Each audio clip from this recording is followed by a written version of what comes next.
I'm Eva Chaffin. I'm originally from Venezuela. I arrived here to the US 15 years ago as a single mother with no English, looking for a way to start over my career. I found my first job in the United States and was a Montessori school. And I was there as an aftercare helper and floater around the school. Something that impressed me about Montessori in that first day was seeing a girl who had an accent during lunchtime. And when I was eager to help, the teacher stopped me and said, "No, stop and just observe." I witnessed how the girl went to the bathroom, changed her clothes, put the wet items in a bag, washed her hands, and returned to lunch like nothing happened. That observation behind the scenes was amazing. And that was my first introduction to Montessori. I immediately started working for the school, and I decided that I want to be a Montessori teacher. I had a background in special needs and a bachelor in special needs, a master's in business education, but being there, I want more. And that's why I decided to pursue my Montessori early childhood credential. When I was doing my Montessori early childhood credential, I realized that I want to learn more and I have to learn in English. I want to validate all my academic years that I have in my country, having something from this country. And that's when I decided at the same time that I was doing my Montessori training to pursue undergraduate in education.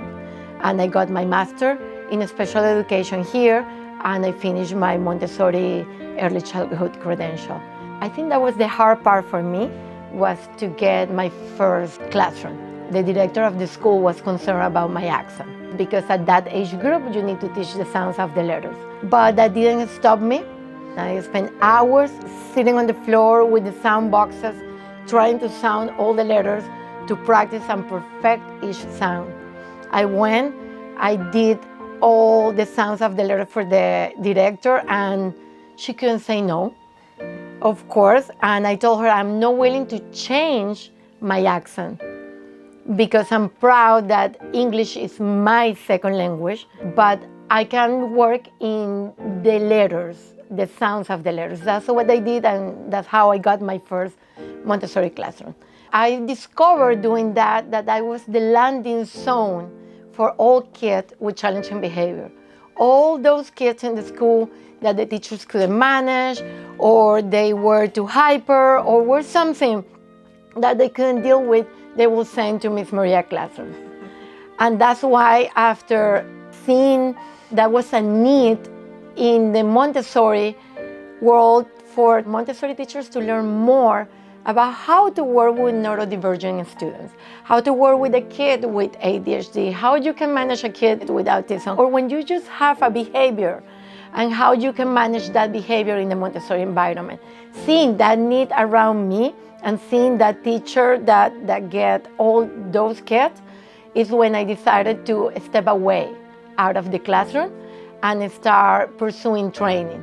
I started doing research in how to work ABA in Montessori, ADHD, and how we could do all those accommodations to work in the Montessori classroom. I worked for different institutions like the Montessori Foundation, and then I started doing my trainings in addressing challenging behaviors in the Montessori classroom, in early childhood, elementary.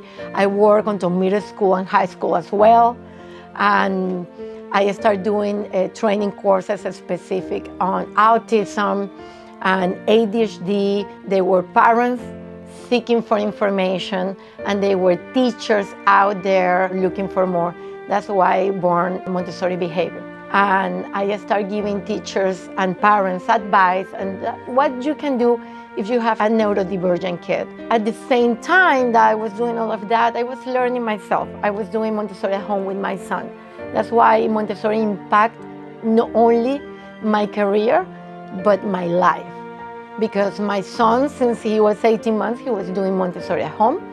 Because Montessori is not only a philosophy you can apply at school, but you need to live in that way to be truly Montessori. That's what I started doing. And a parent called me and said, "Maria, we want you to open a school." a school, I never thought about it.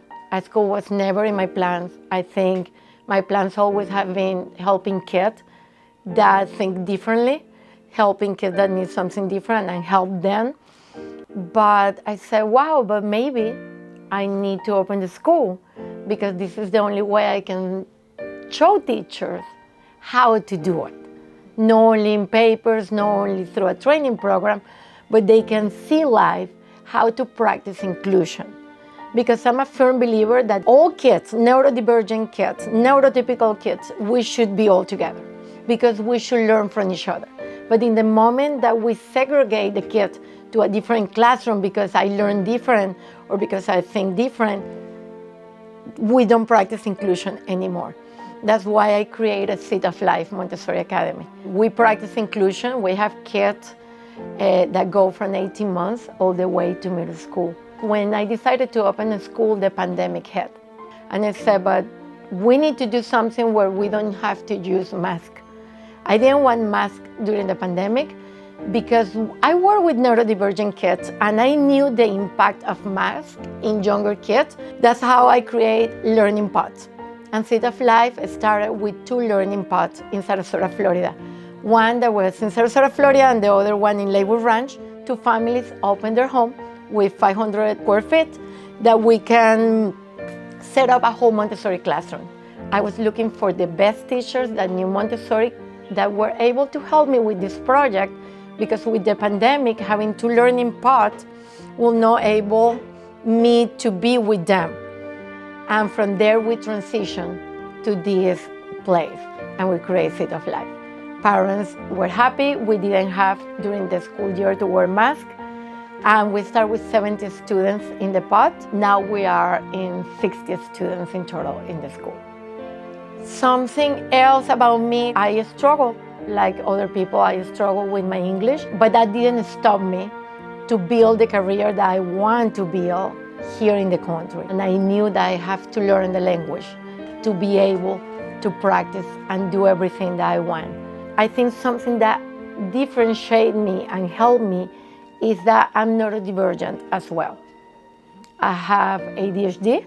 I was diagnosed as an adult, and now I can understand why a lot of things happened to me in my time when I was in elementary class or middle school, or why I struggled so much in high school. And I always was in trouble.